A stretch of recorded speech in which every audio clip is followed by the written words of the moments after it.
Well, hello and welcome again to the Curbside Chat. That's the video podcast series where we talk about the aftermarket's critical topics with the people who make it happen.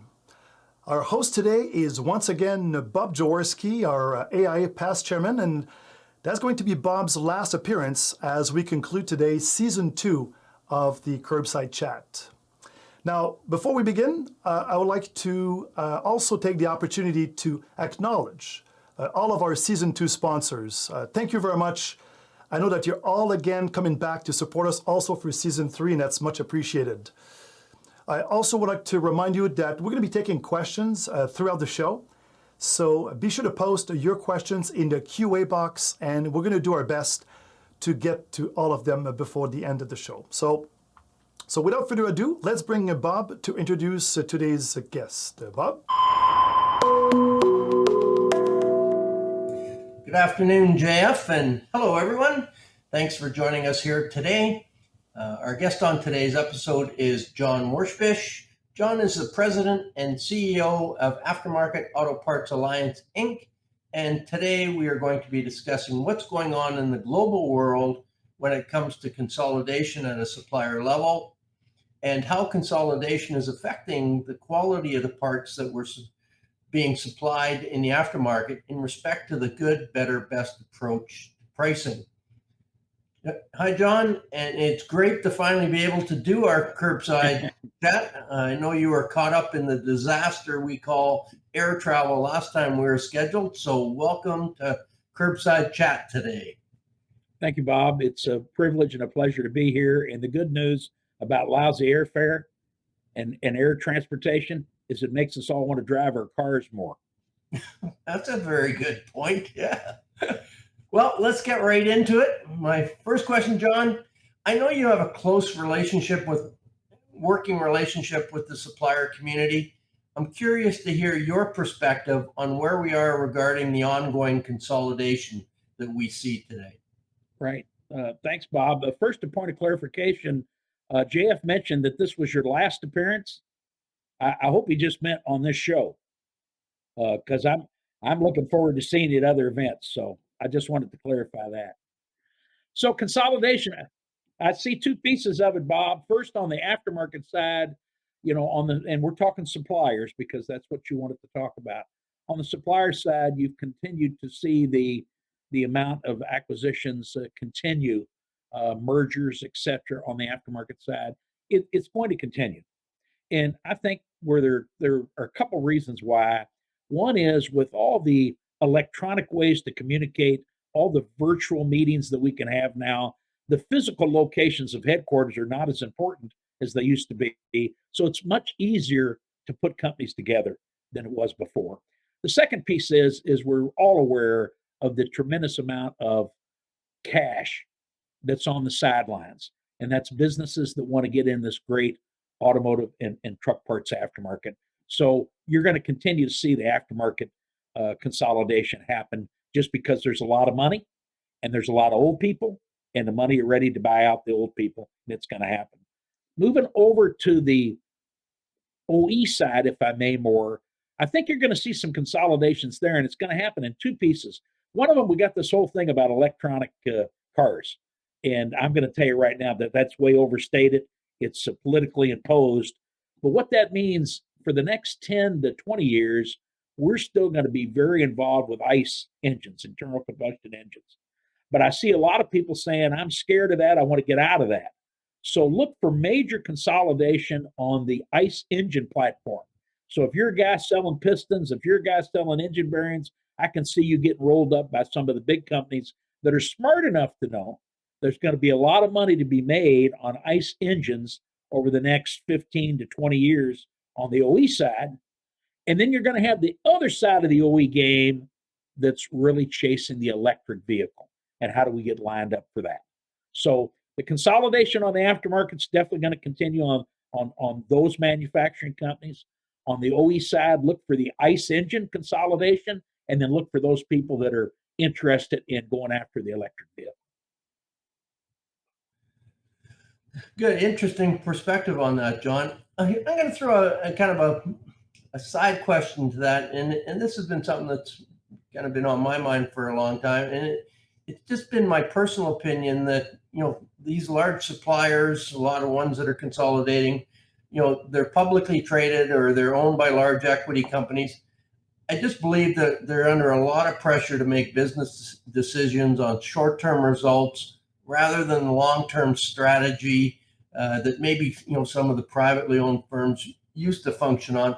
What are your thoughts on that? And would you agree or disagree? And really, more importantly, what effect do you think that has had through COVID? Well, Bob, I think definitely things are changing. I mean, you and I grew up in a market where a lot of the suppliers were family owned, and I would suggest in any family owned enterprise that maybe the end game is different than a publicly traded company. If you're a publicly traded company, you have to make your shareholders comfortable, your stock owners. You've got to return to them whatever dividends they're expecting to get, whatever benefits they're expecting to get. When you own your own family business and you own it, then you decide what those dividends are. And they might not be as financially motivated as, we want to have the best gasket company in the universe, which was the case maybe with Velcro when the Lehman family owned it. We want to have the best chassis parts business in the world when Hub Moog owned Moog. But as all these family businesses go away and they turn into publicly traded companies, we have to remember the CEO's responsibility there is to get a good return for his shareholders. So what they're looking at is obviously some more short-term wins and maybe not as long a term view. And so I think, Bob, it becomes incumbent upon all of us to help these publicly traded companies understand the value of the relationships and the things that we can do to help them. And so they, let's say, act right or perform correctly in the automotive and the truck parts aftermarket. So no getting around it, Bob. I mean, there's going to be less family-owned companies, period. Ain't nothing you and I can do about that. So what we've got to do is take these publicly owned companies, a lot of them with private equity now, and sort of teach them what our cultures are about and how they could be more successful by being a little bit more family focused. And to your point, give me the strategy. Where are you going with this thing? We'll get on your train if we think it's going to get to the station we want to get to.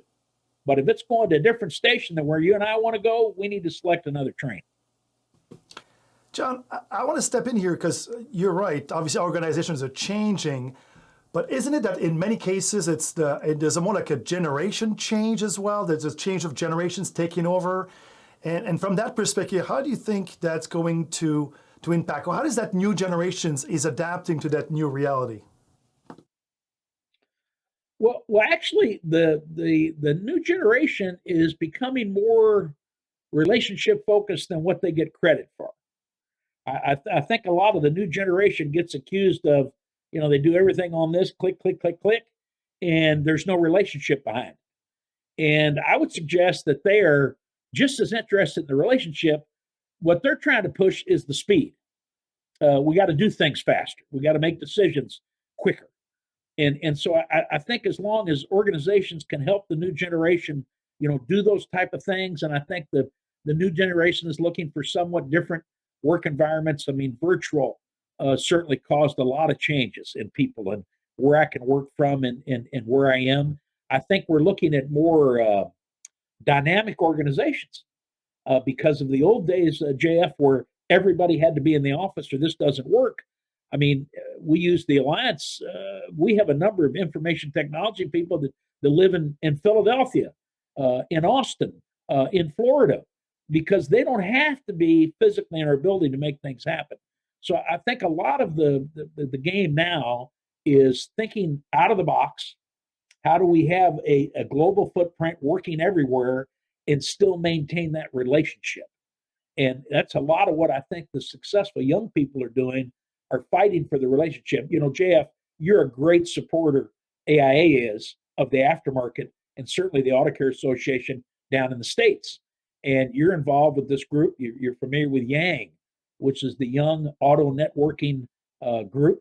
And they got more members than any young group ever had in AWDA or in the Auto Care Association. So I'm convinced that the next generation coming in is just as interested in relationships as the old guys like me. They're just going to manage them maybe in a different way. Good. Yeah. Interesting perspective, John. I think you're bang on with what you're saying there. And that's, even in Canada with our, the young professionals, they're engaged and they want to be even more engaged. So we see that through some of the AIA functions where, they're in great attendance and they want to know what's going on. So it's good to see, and I think very positive for the industry. So kind of carrying on where we were on the consolidation topic, how do you think this consolidation has affected the quality of the parts that we're now supplying in the aftermarket in respect of providing, the good, better, best to the consumer? That was certainly what we talked about for lots of years is, that product offering of good, better, best. Where do you think we're at with that now?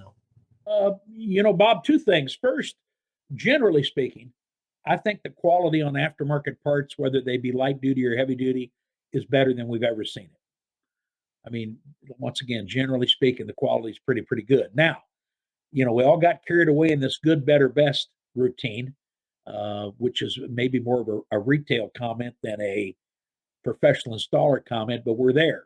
And what I would caution the audience right now, Bob, you and I have talked about this. JF, you were there. The Auto Care Association Spring Leadership Days brought in a couple outside speakers. One of them was a professional economist from the States. And he talked about this whole thing, Bob, of premium and value line. And when I came away from that, I started thinking about ourselves, right? All of us.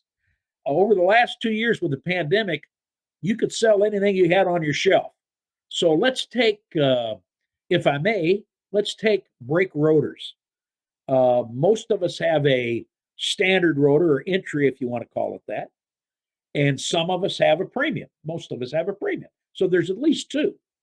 In some product lines, as Bob mentioned, there's good, better, and best. During the pandemic, Bob, we sold the heck out of everything. We sold all the premium because when the installer called, he didn't care. Just give me what you got to get it fixed. And so I hope that none of us read too much into our press clippings about what a great job we were doing with premium during the pandemic, because I think the market is shifting back to value right now. With the cost of gasoline at $6 a gallon US, here in Michigan, for example, I mean, this is crazy. And so as I visit with technicians, they're already quoting the customers saying, I can do the premium at this and I can do the value at this. And so we're seeing almost an immediate shift from premium back to value right now because of the price of gasoline. In most cases, personally speaking, I don't think you need a good, better, best. You just need a better and a best, get the job done. But I'm predicting that for the next few months, we're going to see a shift back to more of the lower cost items, the value items, because gas money is taking so much out of disposable income in the States and Canada.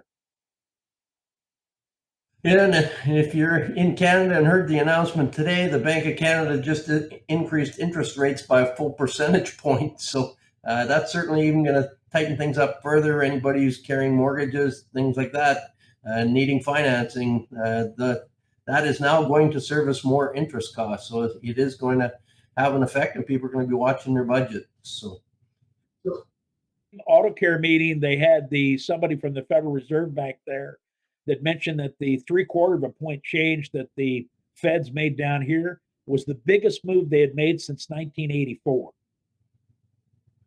Yeah, I would be surprised. They did one we point can say, down. Yeah, we can say that inflation's not going on, but if we do that, we're lying to ourselves. Yep. So I guess when we look at manufacturing, do we feel we're going to see a shift back to manufacturing in North America or elsewhere in the world with what's been going on? I think we could see some shifts, and I don't want to hurt anybody's feelings from North America or from Canada. But I think for the viewing audience today, you need to understand that manufacturing is capitally intensive. It's expensive to make most anything. And that means the United States ain't the best place to make it, or Canada. because it's expensive to make things there, primarily because of all our government regulations. In the states down here, the EPA really kills things like foundries. So if you wanted to make rotors or things like that, it's difficult to do. What I do see happening, Bob, is there is a move, and there has been for the last 7 or 8 years, to get out of China. If guys can get to Malaysia, if they can get to Vietnam, I mean, I've always been a big believer, follow the textile industry, and wherever the textile industry goes first, hard parts is after that. Textiles moved down to Vietnam about 10 years ago, and we're starting to see some things from Vietnam. But I think because of the container issue, a lot of companies are thinking about, could we make things in Mexico or parts of South America, and we can put them on a truck and bring them up here. So I think there's going to be some movement in manufacturing, and but unfortunately, it's not going to be a big move to the States or Canada.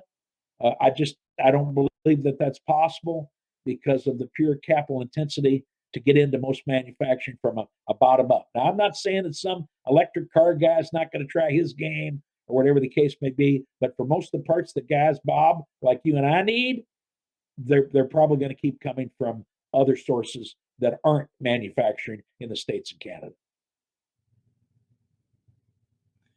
Yeah, I tend to agree with what you're saying. I think that's pretty much bang on. So I understand the alliance has been actively involved in the United States in aftermarket associations, particularly around the right to repair.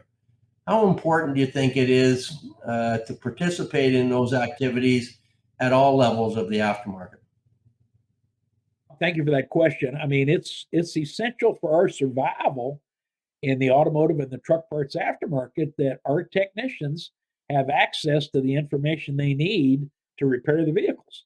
And so when we talk about trade associations, the great association that you have in Canada at AIA and the great associations we have in the States with the Auto Care Association and AASA, the Automotive Aftermarket Supplier Association, as well as CLEPA in Europe, what we got to do is really band together globally to convince the legislators to insist that the manufacturers globally give us the information we need to repair the vehicles.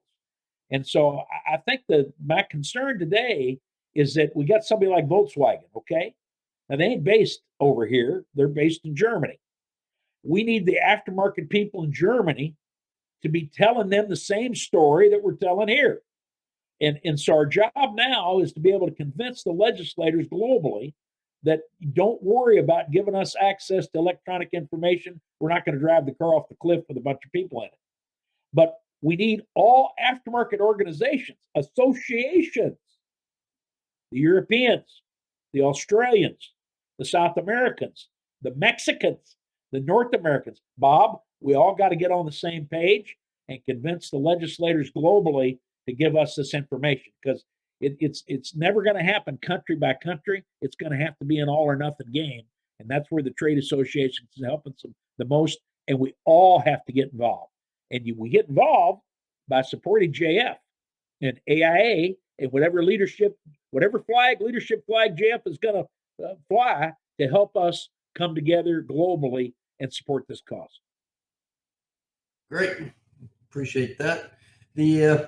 I'm going to take it a little different way, and then it's just more around the education side moving forward. But I understand you've been involved with Northwood University. How well would you say they are preparing the next generation of leaders for this industry?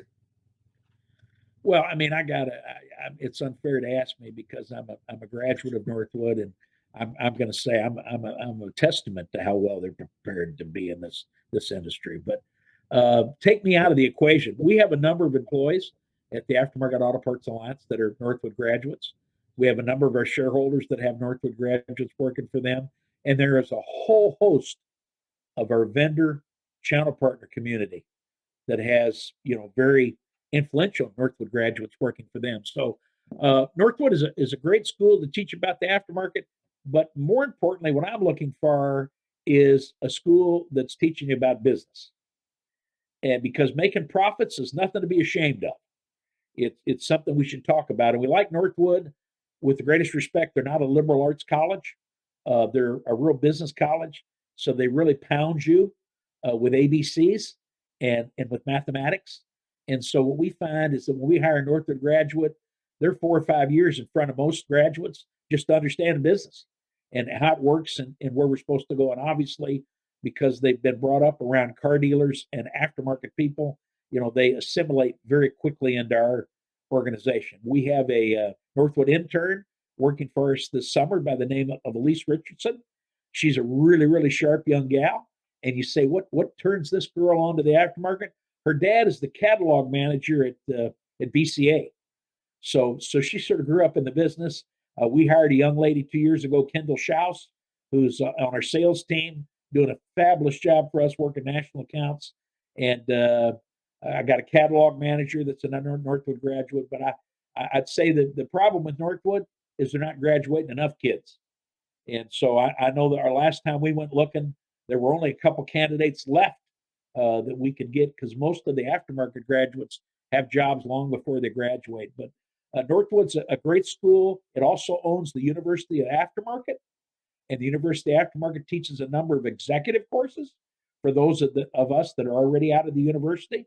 And I would encourage you to look at the University of Aftermarket and see what they have available too.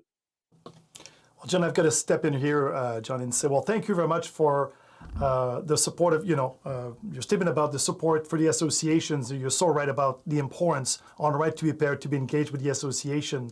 But I also want to point out that I had the opportunity to attend one of your virtual event for the Alliance, and you had all of your Northwood graduates, on stage, and being part of that conversation was fantastic to see. So kudos to you and your organizations to give opportunities to people that graduates from Northwood. But I'm maybe you don't know, John, but here in Canada, the Automotive Business School of Canada in Barrie at Georgian College is also about to launch a new management program specifically for the aftermarket, which is very exciting for our industry. And I think that based on what you're saying is should be a big take from the industry as we try to bring people into post-secondary education for the sector. So anyway, sorry, I just wanted to step in, but back to you, Bob. Yeah, it's a good point, Jeff. At our AIA AGM, we had a presentation from the business school, and it sounds extremely interesting and like a great program to get involved with. So looking forward to seeing what some of those results are going to be moving forward for the aftermarket. So, John, final question. We've seen the industry go through tremendous changes over the years, especially over the past 2 years during the pandemic. What are you most optimistic about for the automotive aftermarket moving forward? And if there's any major concerns the aftermarket needs to address? Well, Bob, I'm excited about the fact that we got almost 300 million vehicles on the road between the U.S. and Canada, and they ain't going away soon. People have a tendency to hold their vehicles longer and longer. I think those are good numbers for us. That these people are going to keep the cars rolling. I think the pandemic, although it was disastrous, it did push a lot of people out of the cities, out to the rural areas. People are willing to drive to go a little bit further. So I think that the pandemic caused people to move out of the cities, which means that eventually there's going to be more miles driven. It's having people that were comfortable being a one-car family saying, no, I probably need to have 2 or 3, and they don't have to be brand new. So I see that the aftermarket, in my opinion, for the next 10 years as a really robust. Now, we're going to have a couple ups and downs. As I mentioned, this gas price is a problem, and it may put a little bite into us. And this inflation right now is a problem, interest rates, etc. I remember back in 82, my wife and I relocated from Ohio to Nashville, Tennessee, to take over Cleveland Engine Parts. And the interest rate on that mortgage, Bob, on that house was 17.5%, if you can believe that. And we did it, but obviously things came down quickly. So I think the interest rates and inflation are going to slow us down a little bit for the next year or two. But after that, the fundamentals are still really good for this business. And I don't want anybody to get their panties in a wad on this electric car thing. Don't worry about that yet. I mean, it'll come, And when it does, we'll be there and we'll be ready for it. But it's not going to even be on your radar screen. I don't care how much we talk about it for the next 5 to 7 years in the aftermarket. So our business is strong and the fundamentals stay pretty good going forward. Well, awesome, John. I need to ask, I guess, one final question before we move to the next segment. But, reflecting on everything you talked about, if someone was going to start their career today into the aftermarket, someone has recently been hired by someone working in the aftermarket, what's the best piece of advice you give to someone who would join the industry and start to build their career today? I got 3 pieces of advice for you. The first one is learn how to count.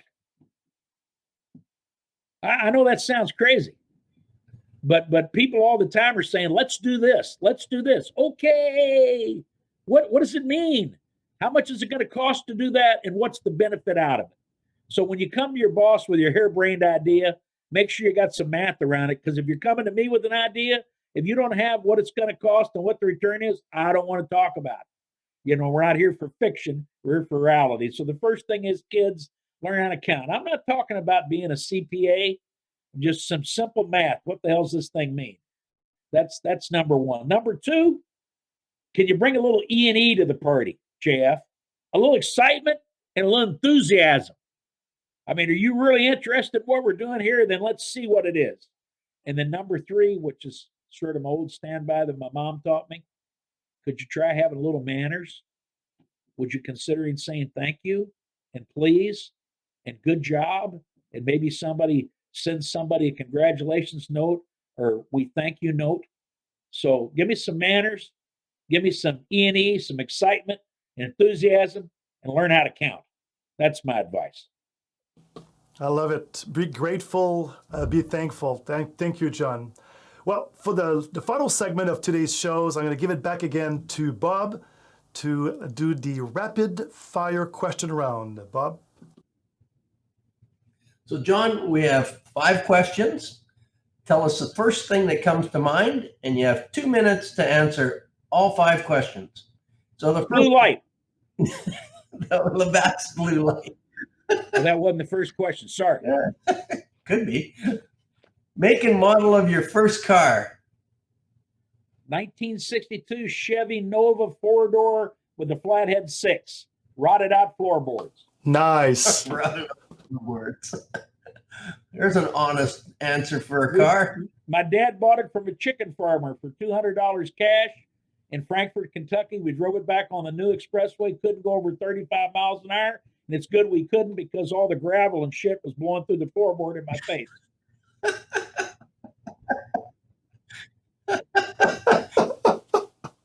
All right. Question 2. What is your favorite thing about working in the automotive industry? Making money. I don't disagree with that one. Okay.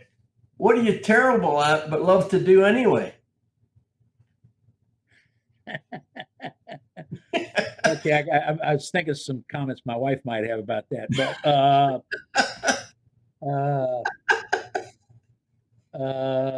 I guess singing. Singing. Okay.